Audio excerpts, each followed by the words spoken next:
아까도 기도 가운데 기도하기는 했는데요. 지금 이스라엘 계속 뉴스로도 보시겠지만 계속 폭격 가운데 있어서 저희 외교부에서 이제 다 대피하라 이렇게 이야기를 했는데 대부분의 선교사님들 또 현지인들 대피를 한 걸로 알고 있습니다. 근데 브엘사바에서 지금 사역하고 있는 우리 협동 선교사님 김정혁 선교사님 가정은 외교부랑 이야기를 해서 남기로 결정을 하셨고요. 그리고 계속 그 현지 지금도 매일 폭격 가운데 있다고 합니다. 근데 섬기고 있는 이제 유대 그리스도인들 또 아랍인들 또 수단 난민들 오갈 데가 없고 보살필 사람이 없으니까 나올 수가 없는 거예요. 그래서 하루에도 몇 차례씩 방공호 들어가서 숨는 경우들이 지금 다반사로 있습니다. 작년에도 폭격 때문에 폭격의 파편으로 턱을 다치기도 하셨는데 선교사님이 선교사님 가정 위해서 막내가 아직 갓난쟁이거든요. 4명 자녀들 위해서도 생각나실 때 기도해 주시기를 부탁드립니다. 이번 주는 한국전쟁이 발발한 6.25가 있는 주이죠. 70여 년 전에 전쟁으로 인해서 고향과 친척과 아버지의 집을 어쩔 수 없이 떠나온 피난민들, 그들의 삶 참 녹록하지 않았습니다. 그래도 북한이 아닌 남한에서 삶을 새롭게 시작한 것, 돌이켜보면 그것만으로도 참 하나님의 축복이요 은혜가 아닐 수 없죠. 피라민처럼 만만하지 않은 인생을 만만하진 않지만 복된 피라민의 인생, 나그네의 인생을 살아간 한 사람이 있습니다. 아브라함이죠. 이 복된 삶을 시작하는 출발선이 오늘 본문의 말씀이에요. 오늘은 이 말씀 속에서 하늘 본향을 찾아 나선 우리 그리스도인들 이 나그네 삶에서 꼭 필요한 없어서는 안 될 2가지의 필수 요소를 찾아보고자 합니다. 첫 번째 필수 요소는 이거예요. 그리고 여호와께서입니다. 그리고 여호와께서. 1절 시작 단어가 뭔가요? 보시면 여호와께서 아브라함에게 이르시되, 여호와께서 이르시되 이거예요. 근데 히브리어 원문으로 보면 1절 시작은 이렇습니다. 그리고 여호와께서 말씀하셨다. 한글 성경에는 번역이 그리고는 빠져 있긴 한데 원문에는 그리고 여호와께서 말씀하셨다입니다. 그리고란 접속사가 있다는 건요, 그 앞단락과 지금 오늘 본문이 연결되어 있다는 거죠. 앞단락은 11장 27절에서 32절까지 말씀입니다. 보시면 11장 27절 위에 이 소 단락을 말하는 소 제목이 달려 있을 겁니다. 뭐라고 달려 있죠? 데라의 족보 이렇게 나왔어요. 아브라함의 아버지 데라 인생의 간단 요약입니다. 이 요약은 인생의 부족과 절망을 고스란히 보여줍니다. 데라는 아들 하란을 먼저 떠나보냈어요. 다른 아들인 아브라함에게는 자식이 없어요. 데라는 갈대아 우르를 떠나서 가나안으로 가려 했는데 결국은 못 가고 그 중간 하란 땅에서 죽습니다. 그게 11장 27절에서 32절까지 말씀이에요. 아들 죽고 손자 없고 성공 못한 인생. 이럴 때 제일 생각 안 나는 존재가 누굴까요? 하나님이죠. 도대체 하나님 어디 계신가? 유럽 교회들은 끔찍했던 세계전쟁을 2차례나 경험하고 나서 하나님은 죽었다 외쳤어요. 이걸 죽을 사자의 신신자에서 사신신학이라고 부릅니다. 전쟁통에 죽어가는 내 가족을 내 눈으로 보고 전쟁통에 내 인생이 망가지는 걸 경험하고 나면 이런 말이 안 나올 수 없을 것 같긴 해요. 그런데 똑같은 상황에서 정반대의 사람들도 있었습니다. 하나님의 임재를 경험한 사람들이 있었어요. 그 중에 한 사람이 20세기 최고의 신학자로 꼽히는 사람 중에 하나, 위르겐 몰트만입니다.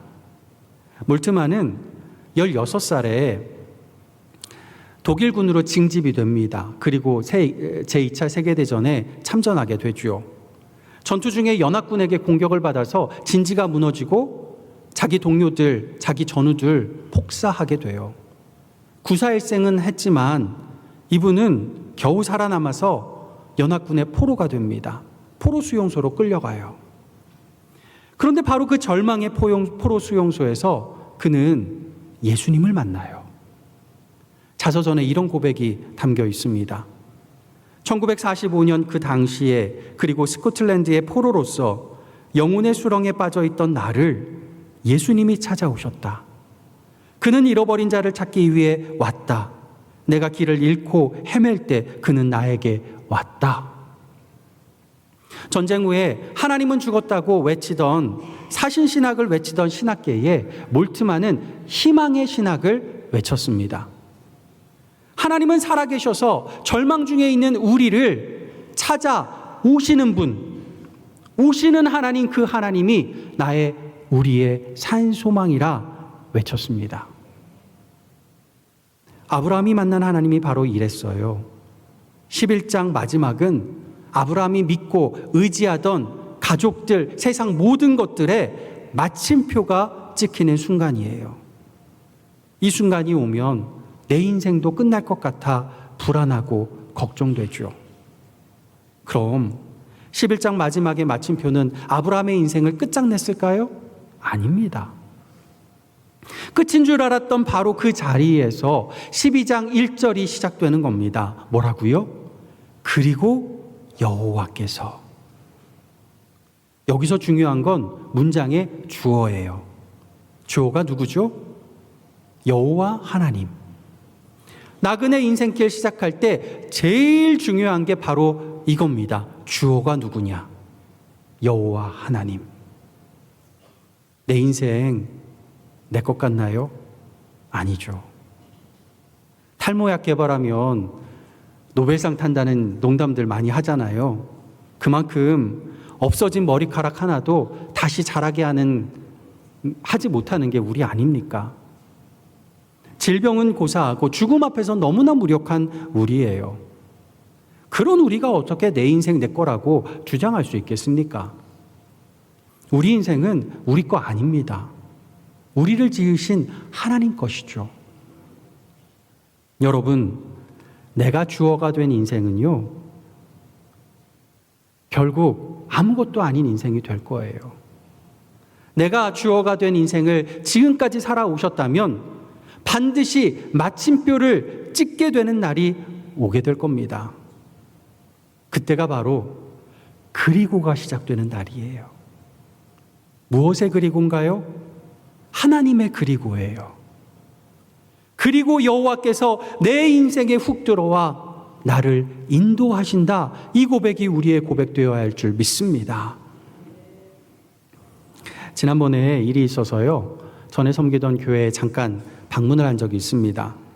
오랜만에 같이 사역했던 목사님들 얼굴도 보고 인사도 할 겸 해서 교육자실 문을 열고 들어갔어요.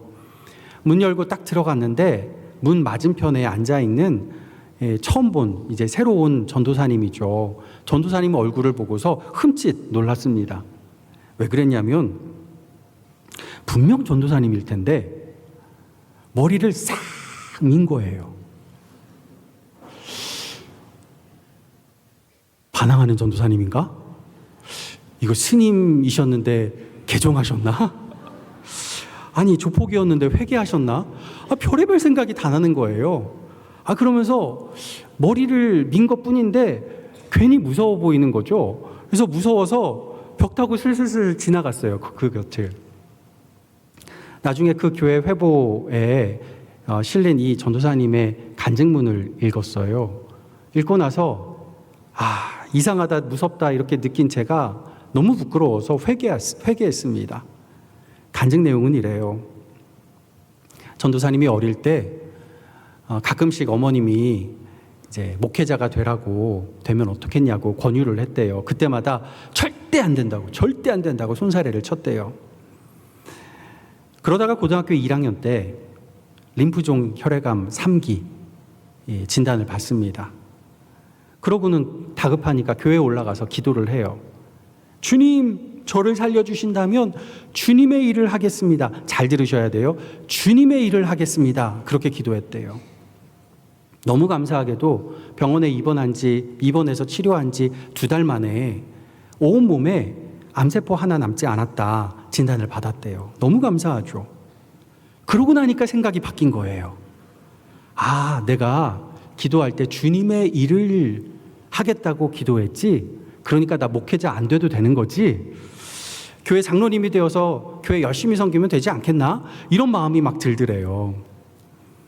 그런 생각을 품은 지 얼마 되지 않아서 암이 재발했어요. 재발 후에는 아무리 항암 치료를 해도 이게 암 수치가 떨어지질 않는 거예요. 2달을 그렇게 고통 중에 보내다가 다시 하나님께 매달렸대요. 주님, 저를 살려주신다면 목회자가 되겠습니다. 기도가 바뀌었죠. 그 후로 1년 5개월 동안 병원 입원해서 치료를 받고 이후로 2년을 더 통원 치료를 했습니다. 전도사님의 암이 주변에서 의사들이 치료율이 높은 암이라고 걱정하지 말라고 이야기를 했는데 입원한 지 반년이 되는 이 6개월밖에 안 되는 사이에 같은 병명으로 입원했던 환자들 6명 중에 5명이 죽는 걸 봤대요. 그러고 나니까 마음이 너무너무 두려운 거죠. 그때 병상에서 2권의 책을 읽었는데요. 하나는 배우 김혜자 권사님 책 꽃으로도 때리지 말라, 이 제3세계 아이들 이야기죠. 다른 하나는 앱스타인의 책 내가 5살이 되면, 뇌종양으로 투병 중인 나움이라는 아이가 내가 5살이 되면 2발 자전거를 탈 거예요. 이 말이 그 책에 담겨 있는데 담긴 그 이야기를 이제 제목으로 적은 책입니다. 이 책들을 보면서 깨달았대요. 치료도 못 받는 제3세계 아이들에 비하면 나는 참 감사한 거구나. 소아암 친구들에 비하면 나는 이미 고등학생이니까 벌써 3배는 살았구나. 무엇보다 천국 소망을 가지게 되니까 죽음을 받아들일 수 있게 되었대요. 이후로는 항암 치료 내내 감사가 이어졌고요. 지금은 30대 중반이 되어서 전도사님으로 주님 위에 열심히 섬기고 있습니다. 항암 치료의 부작용으로 머리숱이 이게 적어지고 또 머리가 나도 힘이 없대요. 그래서 머리를 기르면 듬성듬성해서 오히려 아파 보인다고 해요. 그래서 머리를 짧게 자르는 거라고 합니다. 짧은 머리를 볼 때마다 하나님이 주신 소명과 은혜가 느껴진대요. 여러분, 우리도 이런 은혜 있기를 원합니다. 아프시라는 말이 아니고요. 여러분, 우리의 연약한 것, 우리의 부족한 것, 우리의 짧은 머리가 주님이 우리를 불러주신 소명, 주님이 우리에게 보여주신 은혜로 느껴지고 경험될 수 있기를 예수님의 이름으로 간절히 축복합니다. 여러분, 인생에 절망이 찾아옵니까? 현실을 마주하기 너무 불안하고 걱정되십니까? 그때가 여러분이 믿고 의지하던 세상 인생, 여러분이 주어가 되려고 했던 인생에 하나님이 마침표를 찍으시는 때인 것을 깨달아야 할 줄 믿습니다. 주님이 찍으시는 마침표는 우리 인생의 끝이 아니에요. 주님이 그리고로 이어가시려고, 우리 인생의 주어가 되시려고 찍으시는 마침표입니다. 그 하나님께 우리 인생을 내어드리기를 원합니다. 그리고의 하나님이 여러분 인생의 주어가 되어주셔서 여러분 인생을 하늘의 복된 인생으로 이끌어가 주실 줄 믿습니다. 2번째, 꼭 필요한 것, 떠나가자입니다. 떠나가자. 여호와께서 아브라함에게 무엇을 이르셨나요? 두 가지 말씀하셨는데요. 첫째, 너는 너의 고향과 친척과 아버지의 집을 떠나 합니다. 떠나라 합니다. 두 번째, 내가 너에게 보여줄 땅으로 가라 합니다. 두 개 합쳐서 떠나 가라. 예수 믿는 인생에서 떠남은요, 선택이 아니라 필수예요. 어딜 떠나나요? 너의 고향과 친척과 아버지의 집을, 네가 믿고 의지하던 너의 출신, 능력, 학벌, 사회관계 다 떠나라는 겁니다.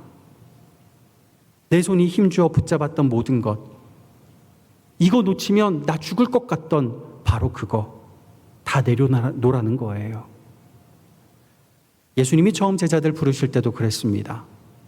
밤새 물고기 한 마리 못 잡던 베드로에게 예수님 한마디 하셨는데, 그 한마디에 베드로가 밤새 못 잡았는데 물고기를 잡는데 어마어마하게 잡았죠. 두 배가 가득 채워지게 잡았어요. 저 같으면 예수님께 어유 감사합니다 하고 감사 인사 얼른 드리고 물고기 쫙 가지고 시장 가서 잘 팔을 것 같아요. 예수님이 이렇게 많이 잡게 해주시고 이렇게 잘 벌게 해주셨으니 얼마나 감사해요. 또 예수님 잡게 해주신 그 뜻 어그러지지 않게 시장에 가서 경매도 열심히 해서 제값에 받아야죠. 그게 예수님 뜻 이뤄내는 거 아니겠습니까? 이게 제정신 있는 사람의 행동일 거예요. 베드로는 어떻게 했을까요? 잡은 물고기, 예수님이 명령해 주셔서 잡은 그 귀한 물고기를 다 내려놓고 예수님 앞에 엎드려 대뜸하는 말이, 주님 저는 죄인입니다. 아니 이게 무슨 뜬금없는 말입니까? 문맥도 없고 맥락도 없어요. 그러고 뭐 하죠? 예수님이 잡게 해주신 그 귀한 물고기들 다 내려놓고 배와 그물까지 다 버려두고 예수님을 따릅니다. 예수님을 따라도요, 물고기 얼마나 귀하게 잡은 물고기예요. 다 팔아서 두둑히 현금 만들어서 예수님 용돈도 두둑히 챙겨드리고 그러고 따라가면 되잖아요. 뭐가 급하다고. 어떻게 이렇게 허비를 합니까? 정신 나간 사람이죠. 정말 정신 나간 걸까요? 아닙니다. 예수님 뜻을 그르치는 행동일까요? 그것도 아닙니다. 정확히 예수님의 뜻대로 한 행동이에요. 예수님의 뜻이 무엇인가요? 이 고기 팔아서 부자 되라는 걸까요? 아니에요. 그거 팔아서 선교 사업 열심히 하라는 건가요? 아니에요. 고기 낚는 어부 되지 말고 사람 낚는 어부 되라는 거 아니겠습니까? 그러려면 물고기와 배와 그물부터 버려야 했어요. 베드로는 예수님을 만난 후에 손에서 물고기와 배와 그물부터 버렸어요. 빈손이 되었죠. 그럼 빈손으로 앞으로 살아가게 되나요? 아닙니다. 예수님이 손잡아 주셨어요.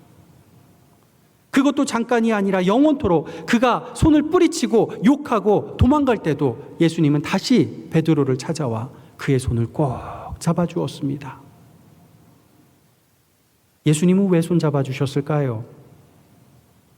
내 양을 먹이라, 내 양을 치라, 내 길 함께 가자.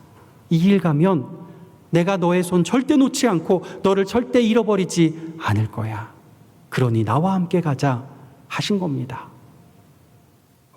하나님이 아브라함에게 떠나가라 하신 말씀은 떠나서 너 혼자 가라 이게 아니에요. 떠나가자 하신 거죠. 나와 함께 가자. 너의 손으로 꼭 잡았던 세상 내려놓고 내 손 잡고 나와 함께 가자 하시는 겁니다. 올해는 한국전쟁 발발 75주년입니다. 너무 많은 동포 사상자를 낳았고 너무 많은 실향민을 낳았고 너무 많은 이산가족을 낳았던, 다시는 없어야 할 너무 아픈 전쟁이었죠. 재작년 할아버지의 양손이란 제목의 책이 하나 출간되었습니다. 윤대경 집사님이 쓰신 책인데요. 이분은 우리나라 서양 화가의 대표 중에 한 분인 윤중식 화백, 홍익대 교수님으로도 역임하셨던 윤중식 화백의 아드님이세요. 책은 이 화백이 이 아드님과 함께 일사후퇴 때 후퇴하면서 피난길에 이제 스케치한 그림들, 그것과 그때의 이야기들을 엮은 책입니다. 그림 하나 보겠습니다. 이 그림 보면 숨 돌린 틈 없이 내려가던 피난길에 갑자기 하늘에서 폭격기가 날아와요. 그리고 폭격기가 피라미드 대열을 향해서 기관총을 쏘아댑니다. 이게 실제로 있었던 스케치예요. 기관총을 쏘아대니까 사람들이 경황이 없어지죠. 경황이 없는 어머니와 누나도 여기 지금 가운데 아래쪽에 있는 사람들이 어머니와 누나예요. 어머니와 누나도 길 반대편으로 내달렸어요. 이게 4살배기 집사님이 어머니와 누나를 본 마지막 모습입니다. 전쟁이 끝난 후 아버지가 고아원이랑 고아원 다 찾아봤는데 찾아낼 수가 없었대요. 다음 그림 보겠습니다. 이제 어머니와 누나는 없죠. 그림에. 길고 긴 피난길에 드디어 국군을 만나요. 그 그림입니다. 평양에서 피난길에 오른 후에 국군을 만나기까지 200km 이상을 걸었대요. 한겨울에 꽁꽁 어는 추위 속에서 한 손은 아버지가 업은 막내 들쳐 업고 다른 한 손은 집사님 손 붙잡고 먹이고 달래고 으르면서 그 먼 길을 걸어온 겁니다. 아버지의 오른손은 지팡이도 잡고 짐도 잡고 태극기도 흔들었지만 아버지 왼손은 집사님 손 꼭 붙잡고 있었대요. 아버지 등에 업혀 오던 젖먹이 동생은 젖을 얻어먹지 못해서 끝내는 부산에 도착하지 못하고 피난길에 죽었다고 합니다. 마지막 그림 보겠습니다. 이게 처음 피난길 시작할 때 그린 모습인데요. 처음 가족이 함께 피난길에 오를 때 화백이 어린 자녀들에게 이런 말을 했다고 해요. 아버지 손 꼭 잡아. 무슨 일 있어도 아버지 손 놓치면 안 돼. 아버지 손 놓으면 그 순간 너는 고아가 되는 거야. 아버지도 어머니도 다시는 못 만나. 꼭 명심해야 한다. 알았지? 오늘 본문에서 하나님이 아브라함에게 하시는 말씀이 이런 말씀이에요. 하늘 아버지가 되어주신 하나님께서 아브라함에게 하시는 겁니다. 말씀하시는 겁니다. 세상이 우리에게 안전과 성공을 줄 것 같지만 아니라고요. 세상에 그대로 있다가는 사탄 마귀의 폭격과 유혹에 살아남지 못할 것이라고요. 그러니 거기서 속히 떠나 나와 함께 가자 하십니다. 하나님 손 붙잡고 가자 하십니다. 이제 그림은 괜찮습니다. 그런데 하나님은 우리에게 더 하십니다. 어떻게 해요? 우리는 아무리 손잡아도 놓칠 때가 있고요. 잃어버릴 때도 있어요. 하지만 하나님은 아니세요. 우리 손 절대 안 놓치시고 우리를 절대로 잃어버리지 않으시는 줄 믿습니다. 주님이 가자고 하는 곳, 오늘 본문에 내가 너에게 보여줄 땅이라고 해요. 그러니까 지금은 볼 수 없는 땅이죠. 하지만 믿음의 눈으로는 볼 수 있습니다.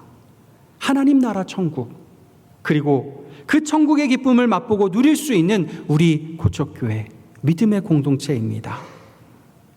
혹시 우리 교회에서 이 기쁨이 느껴지지 않습니까? 여러분의 인생과 가정에서 이 기쁨을 찾아볼 수가 없습니까? 절망만 느껴집니까? 그러면 지금이 지나온 이전에 마침표를 찍을 때인 줄 믿습니다. 그리고의 하나님이 우리의 인생의 주어가 되어주셔서 내가 붙잡았던 것에서 떠나게 하시고 주님 손 붙잡고 예수 동행하게 하실 줄 믿습니다.